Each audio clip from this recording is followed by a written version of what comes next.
by God se wil oorskei en hertrou. En is nog steeds Matteus 5, vers 20, 31 tot 32. En onthou, die hele ding gaan oor geregtigheid. Hy begin dan sê hy, as julle geregtigheid nie meer is as die van die Fariseërs en skrifgeleerdes nie, julle nie in die koninkryk van die Bos sal ingaan. So dit volg net op laasweek se lesing, so kom ons kyk. Ons leef in die tyd waar die huwelik gedurig gebombardeer word deur menslike idees en instellings.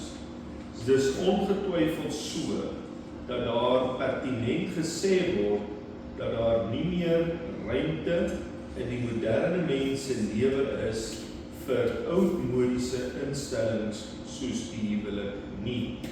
Hierdie stellings word gemaak in die lig van moderne tendense, soos byvoorbeeld saam bly eerder as trou of seksuele omgang met meer as een persoon.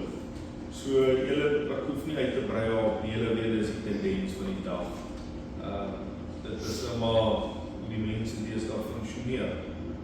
So dit is jammer om dit te sê.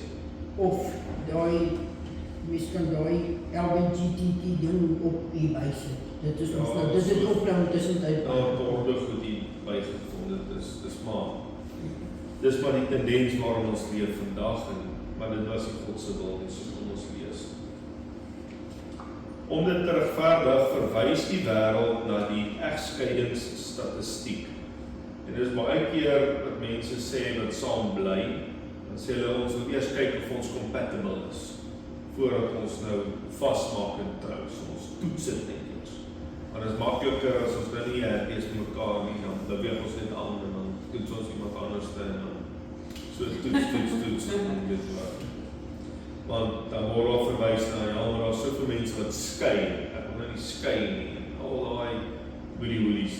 So, jy moet mooi verstaan, dat dit gaan oor die hele siening, en die sienswyse van die wêreld.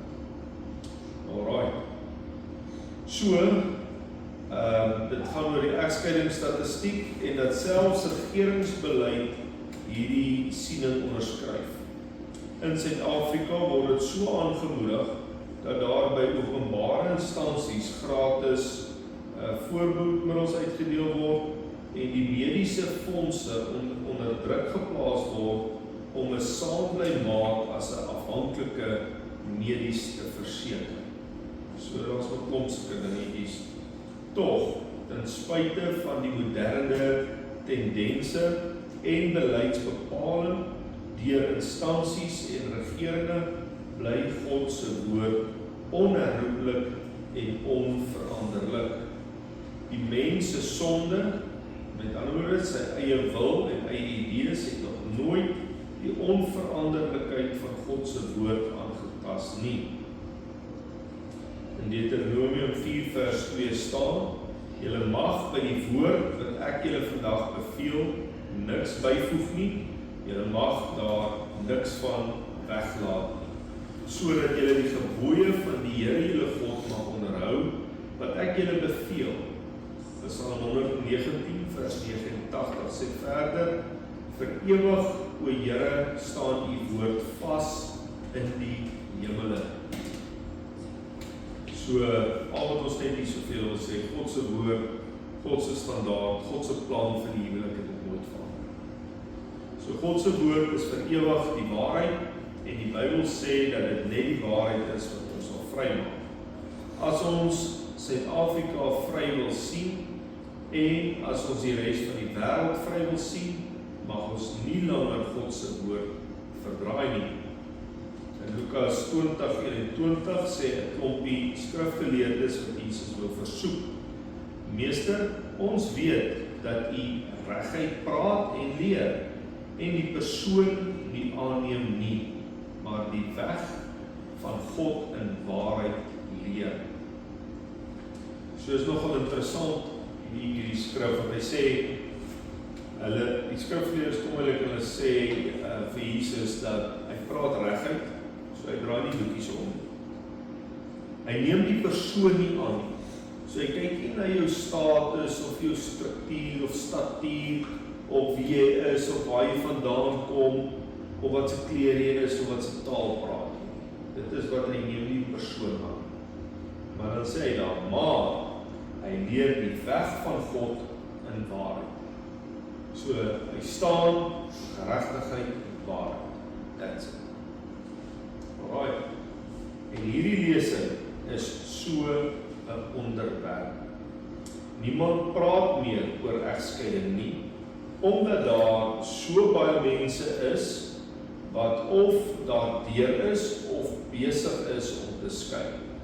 As ons onsself aan God se woord gaan onderwerp, sal ons vry word ongeag wat ons huidige omstandighede is.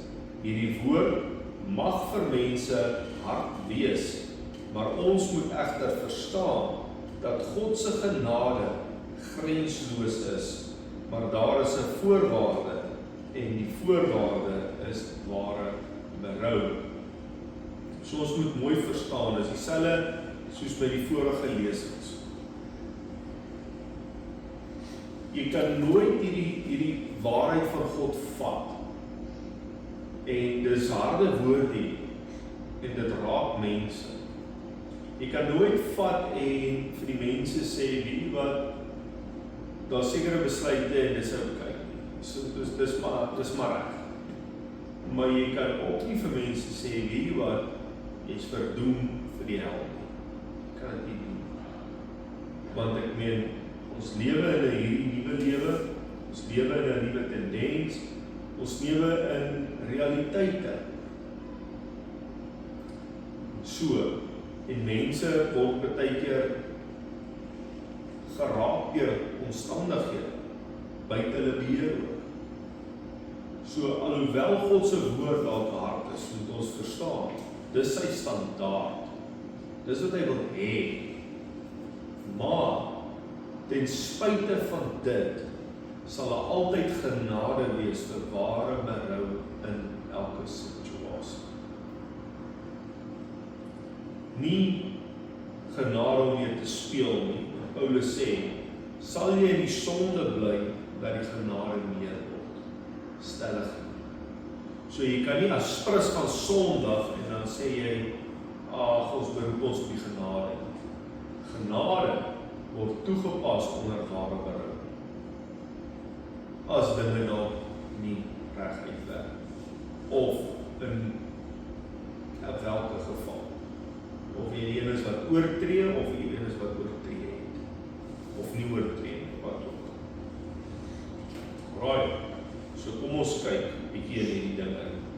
Die groot verwarring en teenstrydige idees met betrekking tot die Bybelse lering oor egskeiding wat ons in ons moderne tyd beleef, word nie veroorsaak deur 'n gebrek aan inligting in God se woord nie, maar dit ontstaan deurdat die sonde ons gedagtes verdof, sodat ons nie die eenvoudige reguit boodskap van God met betrekking tot hierdie aangeleentheid kan of dalk wil verstaan nie. Wanneer ons God se woord deur die bril van ons eie vooropgestelde idees en vleeslike begeertes lees, sal ons 'n verwarrende siening oor hierdie saak hê. Alhoewel baie geleerdes die gesinseenheid vernietig wil sien, is daar tog diegene wat verstaan dat gesinseenheid die grootste faktor is vir 'n gesonde samelewing. Die psigiater Dr. Armand Nicoli sê, sekere heersende tendense vandag met betrekking tot die huwelik sal die gesin totaal onbekwaam maak. Dit sal die gesinskonsep se integriteit aantas en veroorsaak dat sy lede so onder emosionele konflik gebukkerd gaan, dat hulle 'n ondraagbare las vir die samelewing sal raak. Hy sê verder, as daar een faktor is wat die karakterontwikkeling en emosionele stabiliteit van 'n individu beïnvloed, is dit juis die kwaliteit van die verhouding wat 'n persoon met beide sy ouers het. So, wat hierdie ou net sê is hierso, dat in enige vorm waar daar 'n egskeiding of so ding met betrekking tot die huwelik plaas dit enorme stremming op die hele gesin. En ek meen, julle almal weet dit, of almal wat al deel was of te doen gehad het met enige so iets, weet, ewe skielik, is daai kinders gedrag nie met dieselfde. Want hulle verstaan nie wat het aangegaan. Baie kere word hulle groot met hierdie hele gedagte van dis my skuld. En nou trou hulle met daai gedagte, en so dit het 'n hele wanbalans wat die ripple effek het in so 'n situasie. En so hy sê, dit raak die gesinskonsep, die integriteit word aangepas, en die stabiliteit. Want wat doen kom ons sê 'n gesonde gesin? Dit bied stabiliteit. Dit bied sekuriteit. Ek meen, die man en die vrou skep 'n veilige hawe vir die kinders. So die konsep van 'n huwelik en alles wat daarmee gepaard gaan, skep 'n veilige hawe. En wanneer dit aangetast word, of wanneer die duiwel dit vernietig, want onthou net, 'n huwelik is 'n teken, dan wil hy daai veilige hawe kom vernuweer. Want hy weet, as hy gebroke mense in die wêreld instuur, dan is dit soos 'n multiplier. Want as 'n gebroke mens daar trou eendag, en daai gebrokenheid word nie heel gemaak deur die Here nie, dan is dit, hoe kan ek sê, hurt people. So dan trek jy daai seer saam, en daai seer maak dit die ander mense seer. En daai seer maak dalk die kinders seer. Baie mense bly dalk in hulle huwelik, want hulle wil nie weer skei nie, want dit was so 'n drastiese effek, maar daai pyn word oorgedra aan die kinders. En daai kinders, en dan, julle ken al die sneeubal effek. So, dis die effek wat hierdie wêreldstelsel het. Maar kom ons gaan kyk bietjie dieper na al hierdie goeters. In sy navorsing en lewenservaring oor emosionele siektes, het hy uitgevind dat daar 6 dinge is wat die gesinseenheid die meeste versteur. Die feit dat moeders met jong kinders weg van hulle huise af werk. So met ander woorde, afwesige ma met jong kinders. Herhaaldelike verhuising. Die indringing van televisie. En dis 'n big deal vandag nog. Ek wil amper sê vandag se tyd, kom ons kan daarin sit, of in hakies insit, tegnologie. Want ek wil amper sê, of die groot issues is, jou kinders word groot gemaak met die waardes wat hulle uit tegnologie het. En nie meer uit God se woord uit. En ek meen, ons sien dit. Ek meen, kinders raak verslaaf van daai ou telefoontjies soos niks nie. Ek meen, klein kindertjies. Ek kan onthou, dan vat hulle daai foon. Jy kan nie glo nie, dan opraai met daai ding. Ja. Nou wie het hulle geleer? Alright. Dan gebrek aan morele beheer in die samelewing. As daar geen morele waardes meer is nie. Gebrek aan kommunikasie by huise. Belangrike ene. Ek meen, as hulle kinders nie sekere feite by die ouers hoor nie, dan gaan die wêreld vir hulle die feite gee. En die wêreld se feite gaan verdraai wees. En dan sê hy so, die grootste probleem van almal is egskeiding. Mense moet verstaan dat Daar is definitief gevalle waar dit nie anders te kan. Maar die vernietigende effek bly daar. Ek meen, dit is 'n emosionele ding. En dit is seer, maak nie saak hoe jy dit benader, want ek meen dit is twee dele wat een geword het wat net uit mekaar uitgerig word. So dit is die 6 dinge wat hy sê wat emosionele siektes en goeters teweegbring. Ons kyk.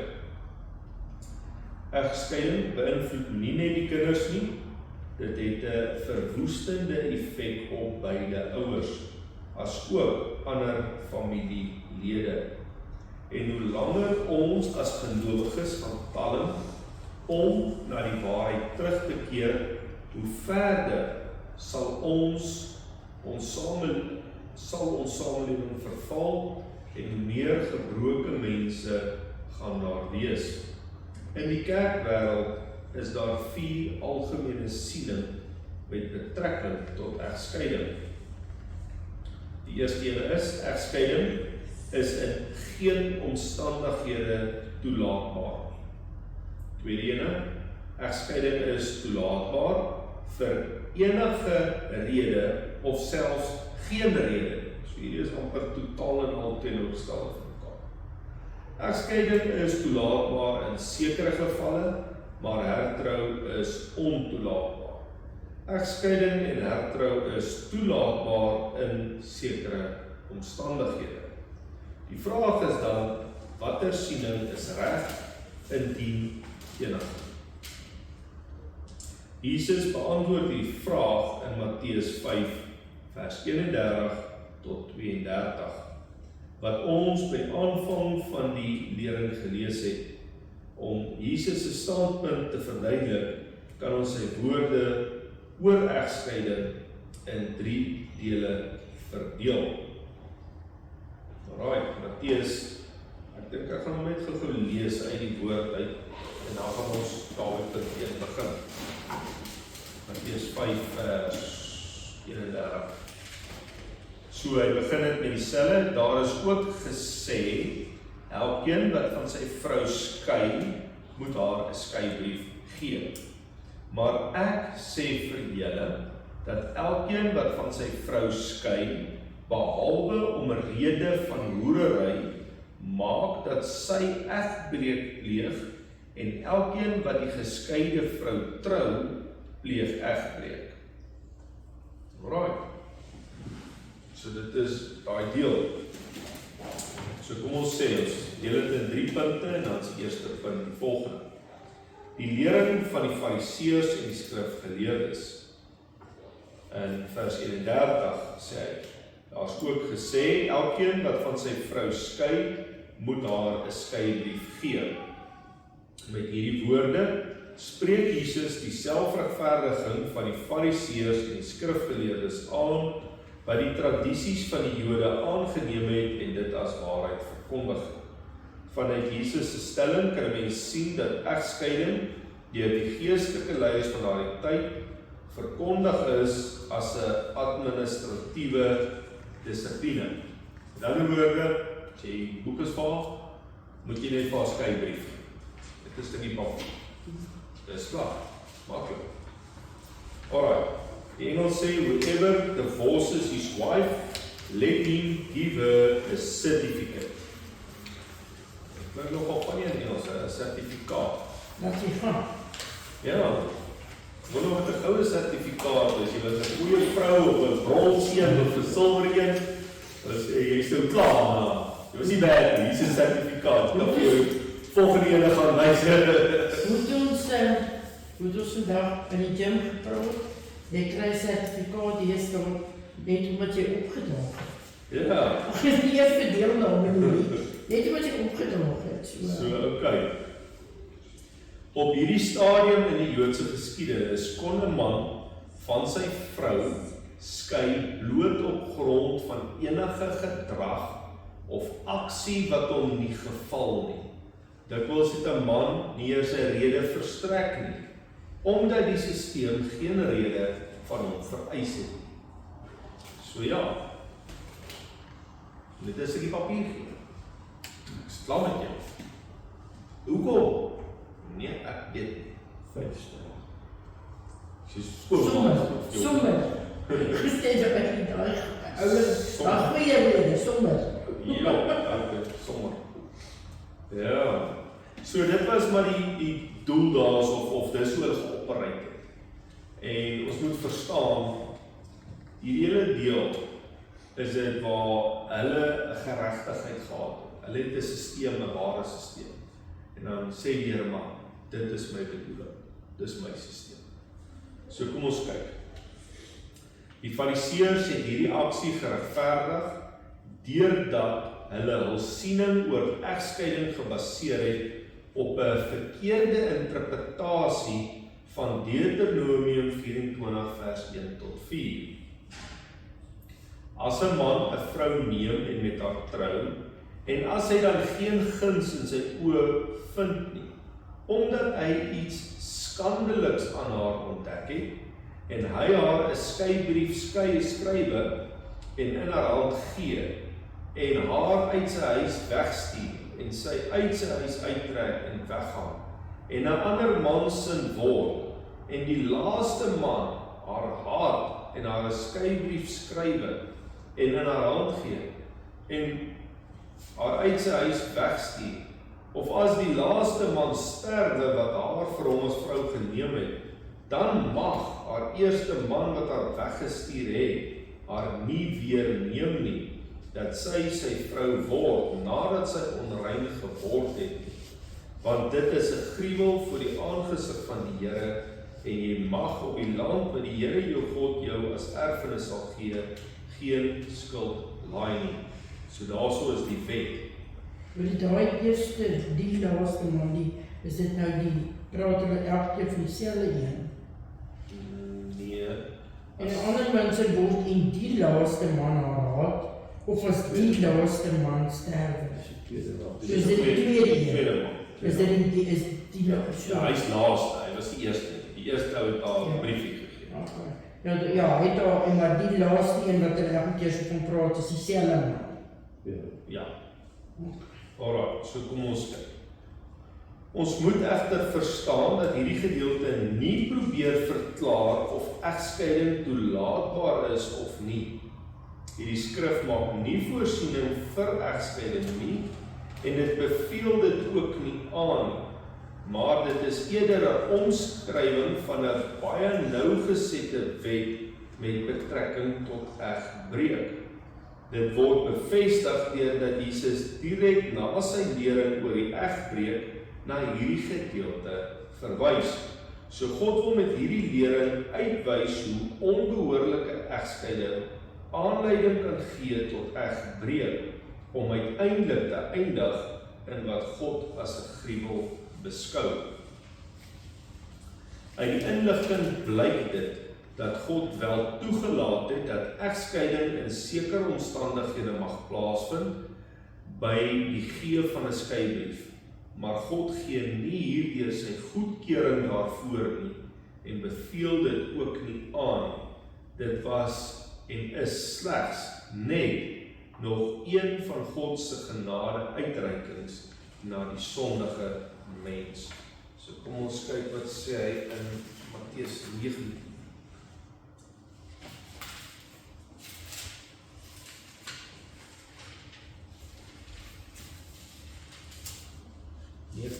Vers 16 tot 18. Alright. En daar kom een na hom en sê vir hom, goeie meester, watter goeie ding moet ek doen dat ek die ewige lewe kan hê? En hy sê vir hom, waarom noem jy my goed? Niemand is goed nie behalwe een, naamlik God. Maar as jy die lewe wil ingaan, onderhou die gebooie.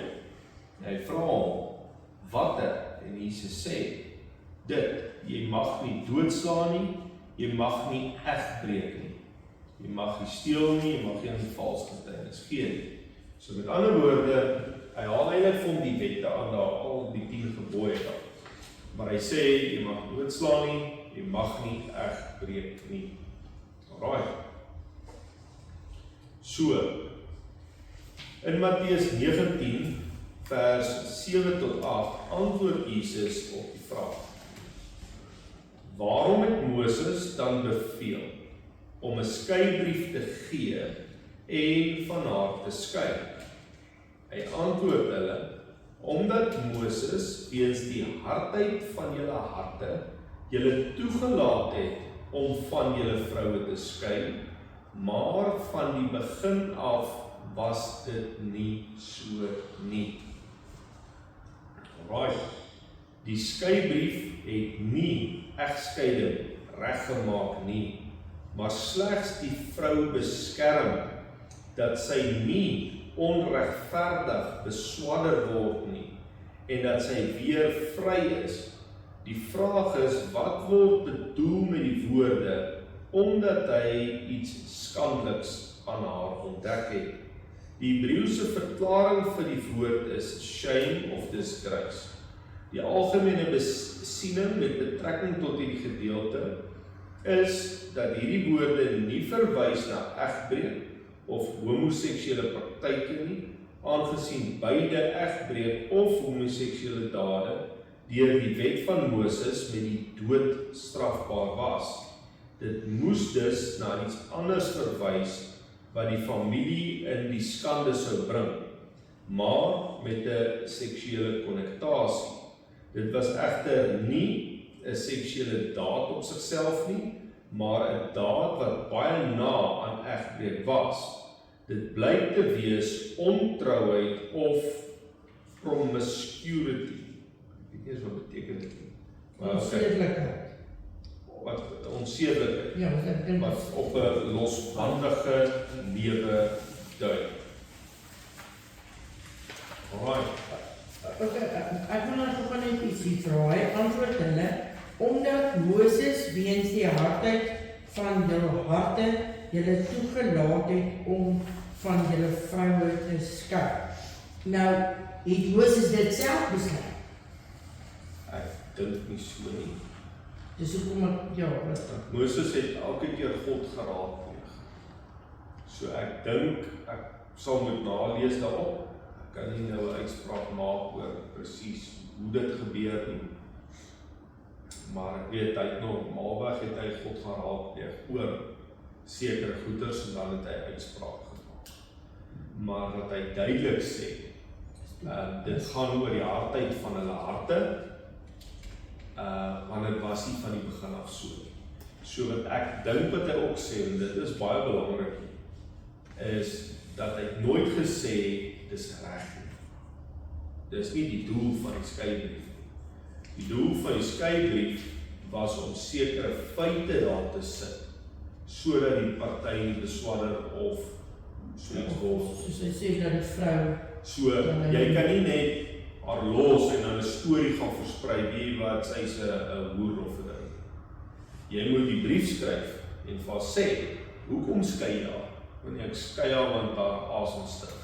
So as jy haar naam gaan beswadder, dan gaan sy 'n brief hê wat sê, hey joh, ek het niks verkeerd gedoen nie, hy skei my want hy like dit nie of wat ook al.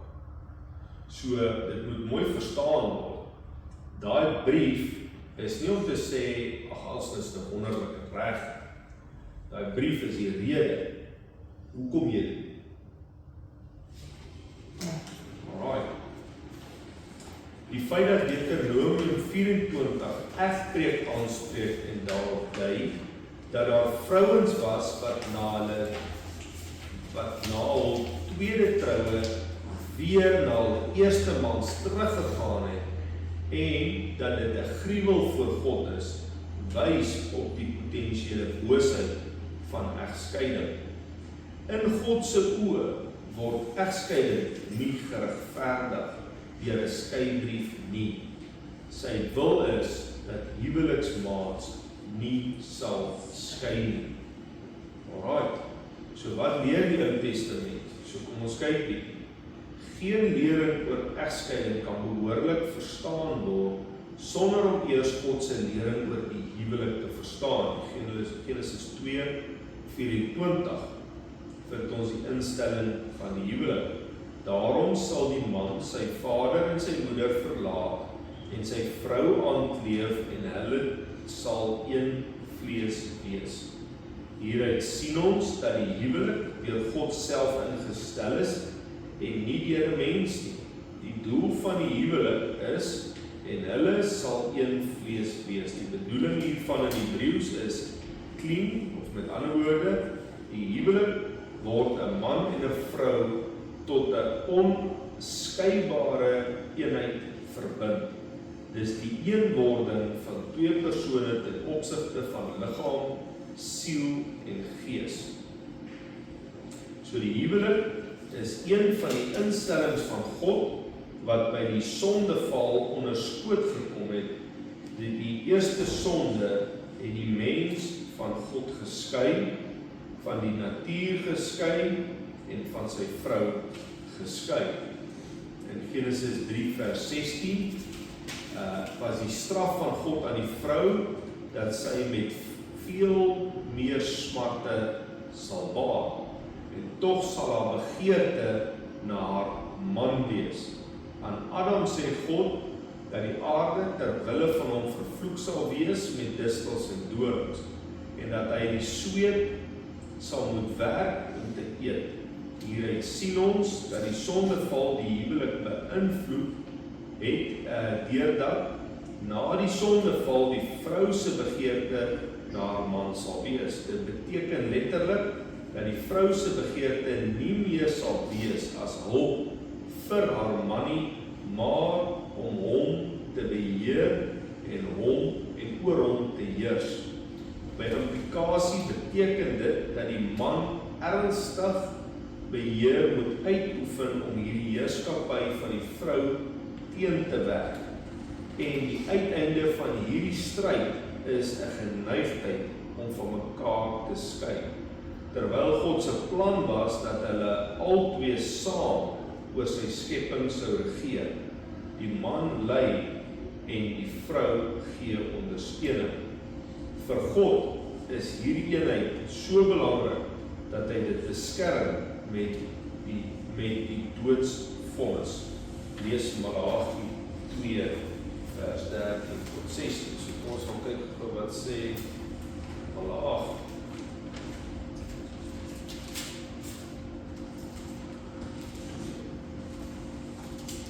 Ja. Vers 13 tot 16. Ja, ek dan lees op. En boonop doen julle dit. Julle bedek die altaar van die Here met trane, met geween en versigtiging, omdat hy hom nie meer wend na die offer nie, en dit van julle hand nie aanneem as welgevallig nie. En julle vra, waarom? Omdat die Here getuie is tussen jou en die vrou van jou jeug, en wie jy ontrou geword het, terwyl sy tog jou metgesel is, en die vrou van jou verbond. Het hy dan nie een mens gemaak nie? Het hy dan nie een mens gemaak nie, hoewel hy gees oorgehad het? En waarom die een? Hy het 'n geslag van God gesoek.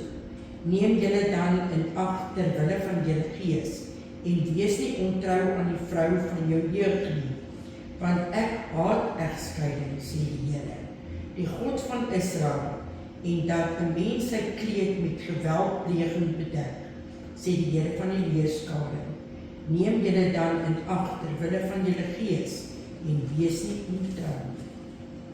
Mooi. So baie keer skei mense, omdat hulle sê dat God hulle tot vrede geroep het. Maar God se woord sê, dit ongetwyfeld, waar daar egskeiding,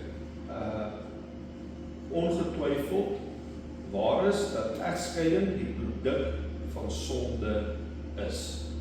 Alright, so jy kan duidelik sien daar, hy sê daar die Here haat egskeiding, hy sê wees getrou, moenie ontrou wees nie, en dis een van die groot redes van baie egskeidings is ontrouheid. En dit is 'n groot issue. Want wat het maar gebeur in die tyd van Eden ook? Hulle was ontrou teenoor God gewees.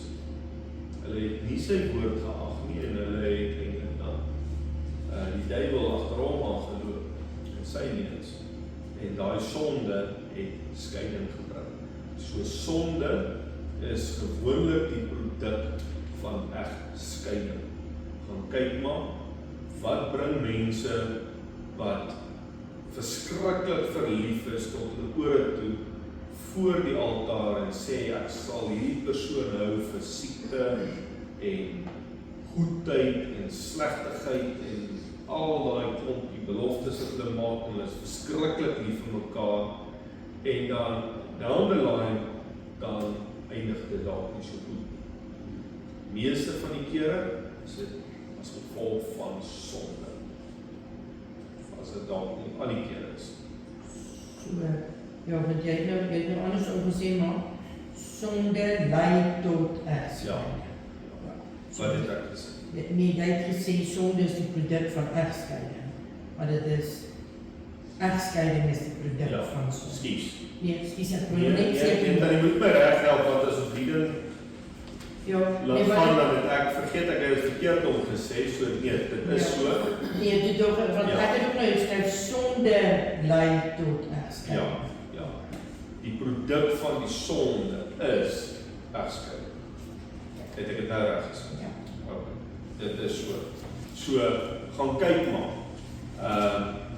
Dit is gewoonlik waar mense, en dit kan gaan van die kleinste, stupidste dingetjie, tot die grootste, ergste ding soos rondloop of hoerery of al daai iets.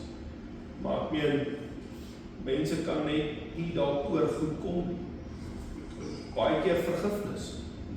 Een persoon het ietsie dalk net gedoen, en ek praat nie van lelike goed nie, dalk net 'n fout gemaak. Maar omdat daar geen genade is, sneeubal daai ding so, dat dit so 'n gestreide beklei raak, dat baie mense, ek meen, loop net. So, wat is die groot ding? Is die antwoord die egskeiding gewees, of was die antwoord eintlik gewees, deel met daai sonde, deel met daai probleem, wat eintlik alles veroorsaak het. Egskeiding is net die uiteinde van, ek meen, dat jy nie meer saam met dit kan leef. En ek meen, dit kan, soos ek sê, dit kan enigiets wees. So, die issue is, mense trou nie om te skei. En ek glo, dit geld vir al. En hulle staan nie. Dit is die uiteindelike doel, die trou nie om te skei. En dis die ding. So waar kom die probleem? Want het is nie noodwendig dat dit moes al daar gewees het van dag 1 af.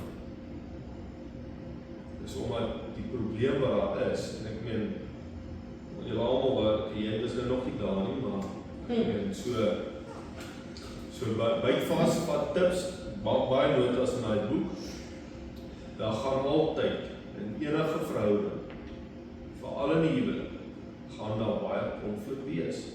En nie konflik soos kom ons beklei net oor alles nie. Konflik rondom, ek meen, ek is in hierdie huis groot gemaak, dit is my siening en my, en dis joune. Ok, en dan meeste van die goeders match, maar dan is daar ergens haakpunt. So, of, ok, kom ons kyk hoe kan ons twee, ons eie ding rondom daai twee haakpunte. Dalk is jou ma se opvoeding beter, dan gaan ons met haar. Dalk is jou ma se opvoeding beter, ons gaan met haar. Of jy wat dalk is hulle al net bietjie deur die mis gewees, kom ons begin ons eie ding. Maar sodra jy sê, my ma is reg, daai sê, my ma is reg, en my pa is reg, en jou ma weet niks nie, en jy sê, my ma weet alles, jou ma weet niks nie, dan begin daai klein sandkorreltjie en hy krap, en hy krap. En naderhand dan kry hy kleintjies by, en naderhand kry hy kleintjies by. En tot so mate kan dit lei tot op hierdie punt. En dan het dit begin, en daai een dingetjie, daai een haakplekkie, daai krapperigheidjie, wat nie uitgeklaar kon word. Braakkoppigheid, eie geregtigheid, trots. So al daai sondes van die mens, daai eie vleeslikheid, is eintlik die ding wat hierdie bal in ons het. Ok. Is nie maklik. Dit is doenbaar. Nou kyk ons na punt 3. En dit is, wat is Jesus se lering? Want in vers 32 dan sê hy, maar ek sê vir julle, elkeen wat van sy vrou skei, behalwe om 'n rede van hoerery, maak dat sy egbreek pleeg. En elkeen wat die geskeide vrou trou, pleeg egbreek. So hier sien ons dat Jesus net soos Moses daarna verwys dat onbehoorlike egskeiding tot egbreek sal lei. Jesus sê vir die Fariseërs, deurdat julle die mense leer dat hulle kan skei deur 'n skeibrief, verlaag julle God se standaard vir die huwelik.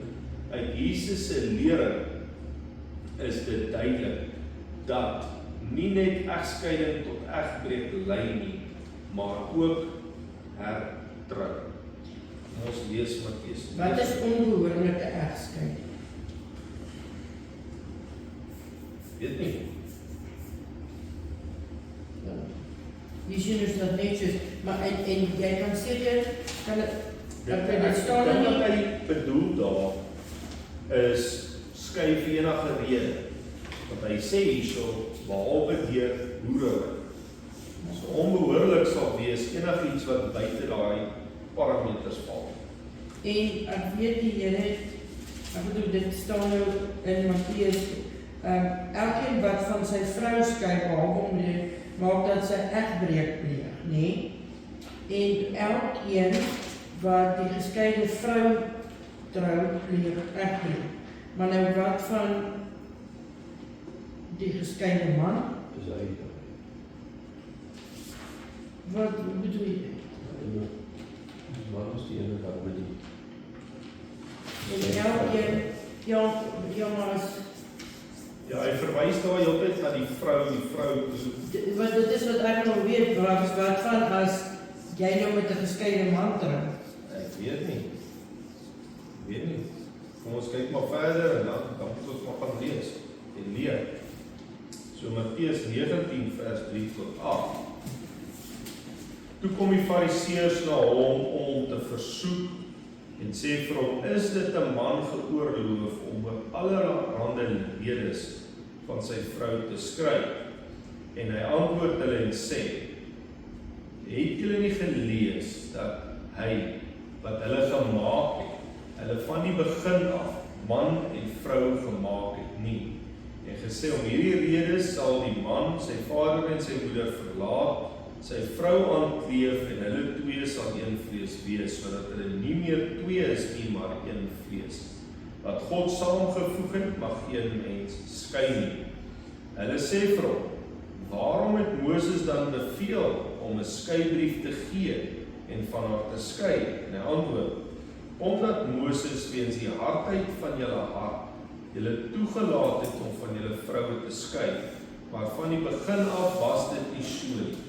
Maar ek sê vir julle, elkeen wat van sy vrou skei, behalwe oor hoerery en 'n ander een trou, pleeg egbreek, en die wat die geskeide vrou trou, pleeg egbreek. Sy disippels sê vir hom, as die saak van 'n man met 'n vrou so is, dan is dit nie wenslik om te trou nie. Alright.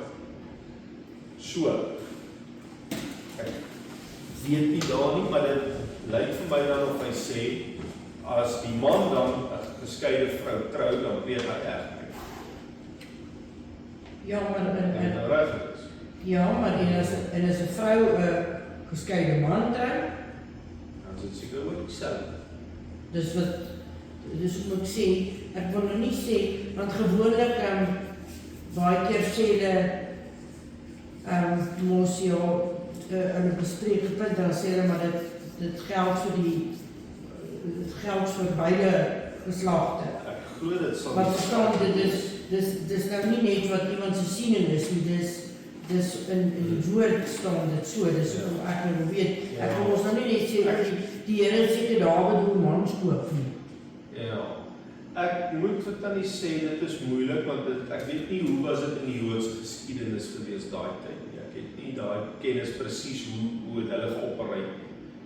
Maar kon die man maar aangaan met die vrou maak. Dink dalk was dit maar 'n siening wat hulle gehad het dat die man kan dalk aangaan en wat.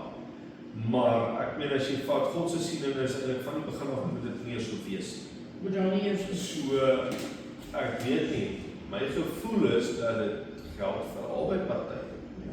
So dis maar my gevoel, maar ek wil dit nie gaan teologie en wet maak nie, want dit is nie my veld nie. Ek is nou nie clued up met al die geskiedenis oor egskeiding en al die As egskeidingspastoor. Nee, ek is nie 'n egskeidingspastoor nie en ek is ook nie 'n prokureur wat al die wette ken. So. Ja, maar ek dink nie die prokureurs ken hierdie gebruik hierdie wette nie. Ek weet nie, maar blykbaar kan hulle 'n paar nog maak om die mense uit mekaar se hare te kry. Ja, maar ek dink nie hulle gebruik hierdie wette nie. Hulle maak oor wette gemaak. Ja, ek weet nie. Ek wil nie uitlatings maak oor goed wat ek nou nie regtig van te veel kennis het. Maar kom ons kyk wat ek meen, daar is wel 'n bottom line.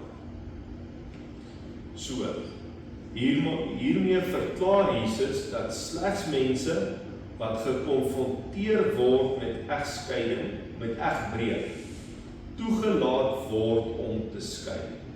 Die rede, omdat God van die begin af bedoel het dat huweliksmaats een sal wees.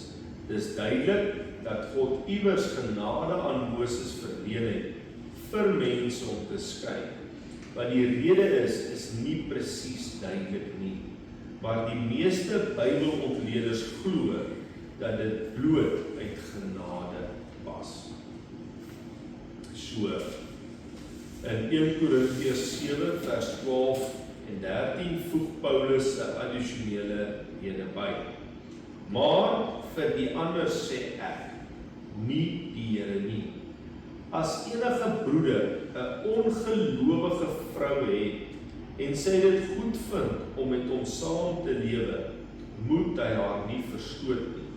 En as 'n vrou 'n ongelowige man het en hy dit goed vind om met haar saam te lewe, moet sy hom nie verstoot nie. God se wil is onveranderlik. En die vraag is nou, wat van diegene wat geskei en hertrou het? Ons leef in 'n genade bedeling. In Johannes 4 vers 18 praat Jesus met 'n vrou wat reeds 5 mans gehad het en nou saam woon. So kom ons lees bietjie daai deel. Want dis wat ek sê, 'n mens moet baie mooi verstaan oor hierdie goeters. Nêrens wil ons dit goed praat nie. Nee, want die Here van die begin af gesê hy haat En egskeiding. ons kan dit nie goed praat nie. Maar die realiteit is dat dit is vandag aan die orde van die dag. Dit gebeur. En so ek sê, baie redes waarvoor dit gebeur. Ja, en sommer onbenullige redes baie keer. So, al die goeders is so. So kom ons lees net hierso, want hierso is tog 'n ding wat die Here vir ons sê hoe sy hart is. In Johannes 4, hy sê daar van vers 10 af.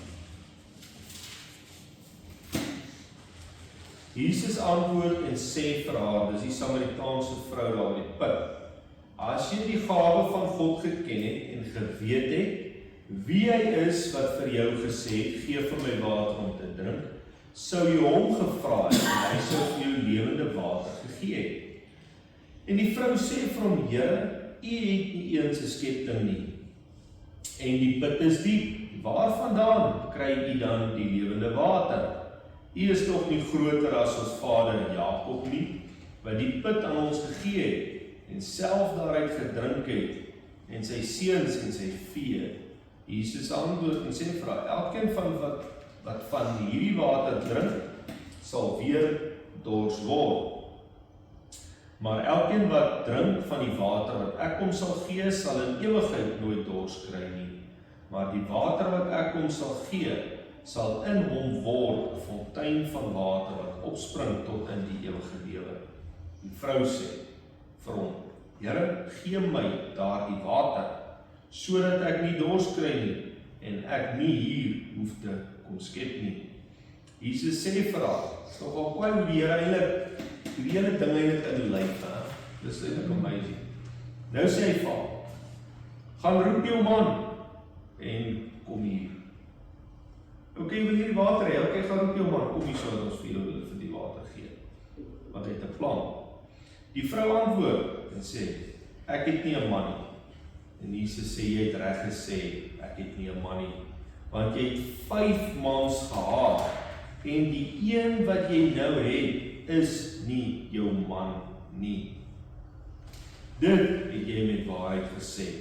En die vrou sê vir hom, Here, ek sien dat u 'n profeet is. So kom ons gaan daar na vers 40, 42. Toe die Samaritane dan by hom kom, het hulle by hom aangedring om by hulle te bly, en hy daar 2 dae gebly. En baie meer het op grond van sy woord geglo en aan die vrou gesê, ons glo nie meer op grond van wat jy gesê het nie, want ons het self gehoor, en ons weet dat hy waarlik die Christus, die saligmaker van die wêreld is. So, hier kom Here Jesus by die vrou. Hy praat van hierdie lewende water. En onthou hy weet ons. En hy sê vir haar uit gaan roep jou man. So sê ek nie 'n man. En hy sê jy het reg antwoord. Jy het 5 mans gehad. So sê hy 5 mans gehad. 5 huwelike. En die een wat jy nou het, is nie jou man. En julle bly net saam.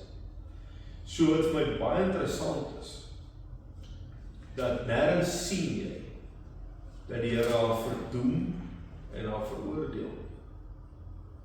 Maar hy wil eintlik vir haar net die lewende water gee.